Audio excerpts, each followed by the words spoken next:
बहुत समय पहले की बात है। पहाड़ों और हरे भरे जंगलों से घिरा हुआ एक छोटा सा गांव था। उस गांव का नाम था सुंदरपुर। सुंदरपुर नाम का गांव सच में बहुत सुंदर था। चारों तरफ हरियाली, साफ हवा, चिड़ियों की चहचहाहट और पास ही एक गहरी नदी बहती थी जिसका नाम था सुवर्णा नदी। गांव के लोग बहुत सीधे साधे और मेहनती थे। कोई किसान था, कोई ग्वाला, कोई कुम्हार तो कोई लकड़हारा। इसी गांव में रहता था एक गरीब लेकिन बहुत नेक दिल इंसान। उसका नाम था रामू। रामू पेशे से एक लकड़हारा था। हर रोज सुबह सूरज निकलने से पहले वो उठ जाता। अपनी पुरानी सी धोती, फटी हुई कमीज और कंधे पर अपनी कुल्हाड़ी लेकर वो जंगल की ओर निकल पड़ता। रामू बहुत गरीब था। उसके पास न ज्यादा पैसे थे न बड़ा घर।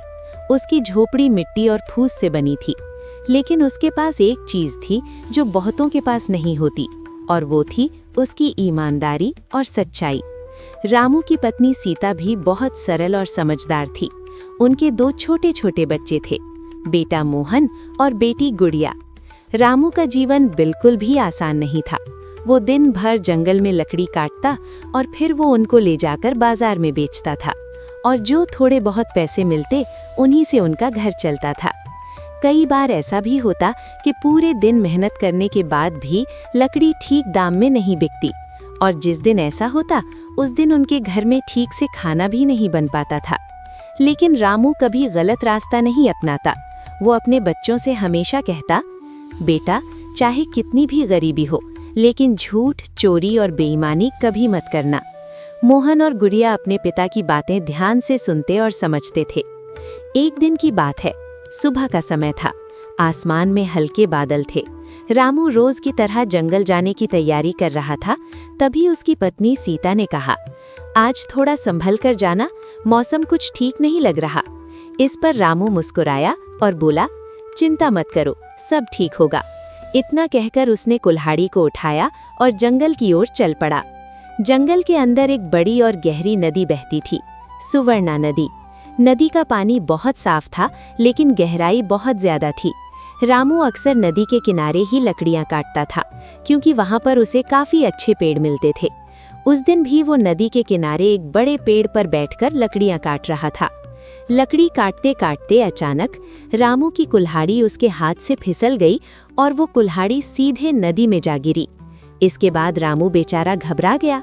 फिर वो पेड़ पर से धीरे धीरे नीचे उतरा और नदी के किनारे उदास होकर बैठ गया और पानी में देखने लगा, लेकिन कुल्हाड़ी दिखाई नहीं दे रही थी। अब वो पूरी तरह से परेशान होकर बोला, हे भगवान, अब मैं क्या करूं? यही कुल्हाड़ी मेरी रोजी रोटी थी, इसके बिना मैं काम कैसे करूंगा? अब इतना होने के बाद उसके मन में एक बार विचार आया कि क्यों न नई कुल्हाड़ी खरीद ली जाए, लेकिन उसके पास गरीबी इतना ज्यादा थी कि उसके पास नई कुल्हाड़ी खरीदने के भी पैसे नहीं थे। लेकिन उसने नदी में कूदकर कुल्हाड़ी निकालने की कोशिश नहीं की, क्योंकि नदी बहुत गहरी और खतरनाक थी। रामू ने नदी के किनारे बैठकर आंखें बंद कर ली। वो मन ही मन बोला, हे ईश्वर, मैंने कभी किसी का बुरा नहीं किया। अगर मेरी मेहनत सच्ची है तो मेरी मदद कीजिए। इतना कहने के बाद वो फूट फूट कर रोने लगा और उसके आंसू नदी के पानी में गिरने लगे। लेकिन तभी उसने देखा कि अचानक नदी के पानी में हलचल होने लगी और फिर नदी से एक तेज रोशनी निकली, जिसको देखकर अब रामू और डर गया और नदी से थोड़ा पीछे हट गया। फिर उसने देखा नदी से एक सुंदर देवी प्रकट हुई। उनके चेहरे पर तेज था, वस्त्र चमक रहे थे, क्योंकि ये देवी कोई और नहीं बल्कि थी नदी देवी। देवी ने मधुर आवाज में पूछा, हे लकड़हारे, तुम क्यों रो रहे हो? रामू डरते डरते बोला, माताजी, मेरी कुल्हाड़ी नदी में गिर गई है। मैं बहुत गरीब हूँ, उसी से मेरा घर चलता है। रामू की ये बातें सुनकर देवी मुस्कुराईं और फिर वो नदी के अंदर चली गईं और एक चमकती हुई सोने की कुल्हाड़ी लेकर प्रकट हुईं। फिर उन्होंने रामू से, क्या ये तुम्हारी कुल्हाड़ी है? रामू ने कुल्हाड़ी को देखा। वो बहुत सुंदर और चमकदार थी, लेकिन रामू ने सिर झुकाकर कहा, नहीं माता, ये मेरी कुल्हाड़ी नहीं है। मेरी कुल्हाड़ी तो साधारण लोहे की थी। अब इतना सुनने के बाद देवी जी फिर से नदी के अंदर गईं और इस बार वो चांदी की कुल्हाड़ी लेकर ऊपर आईं और फिर से रामू से पूछा, क्या ये तुम्हारी कुल्हाड़ी है? रामू ने फिर से साफ मना कर दिया, नहीं माता, ये भी मेरी नहीं है। अब देवी तीसरी बार नदी के अंदर गईं और इस बार वो रामू की असली कुल्हाड़ी लेकर बाहर आईं, वही पुरानी सादी लोहे की कुल्हाड़ी। रामू की आंखों में खुशी के आंसू आ गए। वो बोला, हाँ माता, यही मेरी कुल्हाड़ी है। रामू की ये बात सुनकर देवी उस पर बहुत प्रसन्न हुई और रामू से कहा, रामू, तुम बहुत ईमानदार हो। आजकल लोग लालच में सब कुछ स्वीकार कर लेते हैं, लेकिन तुमने सच बोला। इतना कहकर देवी ने रामू को तीनों कुल्हाड़ियां दे दी। फिर इसके बाद रामू देवी के चरणों में पड़कर बोला, नहीं माता, मैं इसका योग्य नहीं हूँ। लेकिन फिर देवी बोली, ईमानदारी सबसे बड़ा गुण है।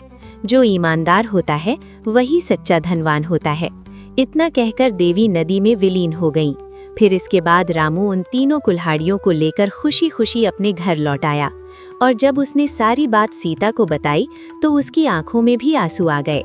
फिर इसके बाद गांव में ये खबर आग की तरह फैल गई कि रामू के पास सोने और चांदी की कुल्हाड़ियां हैं। लेकिन जिस गांव में रामू रहता था उसी गांव में एक लालची लकड़हारा भी रहा करता था, जिसका नाम था कल्लू। कल्लू इतना बड़ा लालची था कि वो गांव के लोगों का अक्सर सामान चुरा लेता था। और जब ये बात उसके कानों तक गई कि रामू के पास सोने और चांदी की कुल्हाड़ियां हैं, तो उसने सोचा, अगर मैं भी कुल्हाड़ी नदी में फेंक दूं तो मुझे भी सोने की कुल्हाड़ी मिल जाएगी। बस फिर क्या था। इसके बाद कल्लू भी उसी नदी पर गया और अपनी कुल्हाड़ी उसने जानबूझकर नदी में दी। लेकिन जब देवी आई और सोने की कुल्हाड़ी दिखाई तो कल्लू तुरंत बोला, हाँ, यही कुल्हाड़ी मेरी है। इतना सुनते ही देवी पूरी तरह से क्रोधित हो गईं और कल्लू का ये लालच देखकर उन्होंने उसकी अपनी कुल्हाड़ी भी नहीं लौटाई।